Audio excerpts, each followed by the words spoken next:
Let's talk about the absolute nightmare press conference that our president, Florentino Perez, had today regarding the situation at Real Madrid. Real Madrid has been an easy club to support for the last quarter century, and I think we need to take this into consideration as we discuss what's been happening in the last few weeks and in the last season, in the last 2 years at our club. We have gotten used to winning, and that's, I think, a great thing. I think that speaks to the vision of Florentino Perez. I think that speaks to the players that we have had. I think it speaks to the management that we've had, and I think it is their credit, and I think we need to honor that, and I think we have to think about that as we talk about what happened today.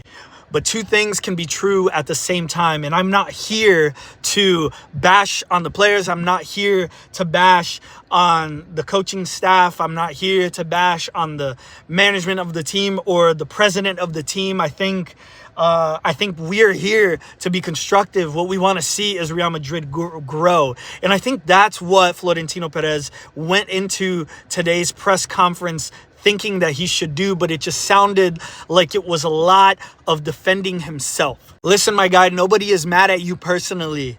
Whatever you hear on the press, stop listening to it. He just sounded like an old dude that needs to turn off the comments in his videos. He sounded like he was personally offended by so many different things. I do not expect the press to love him. First of all, I don't expect the press, especially in Madrid, to be his best friend, and I don't know why he's thinking that. Obviously, there's people, so many people in this world are anti-Madrid. What I would have liked to see was a president that was cool, calm, and collected, even in the face of probably one of the hardest moments that Real Madrid is facing in the last decade, at least. I think it's okay for us to say that we don't have a team that makes sense right now. We don't have a midfield that makes sense. We don't have an attack that makes sense. We have a conglomeration of so many weird moving parts that do not make sense and are obviously not working. And I would have liked to see Florentino Perez kind of at least say something about that. Say and acknowledge that what's going on right now is just not in the vacuum of space.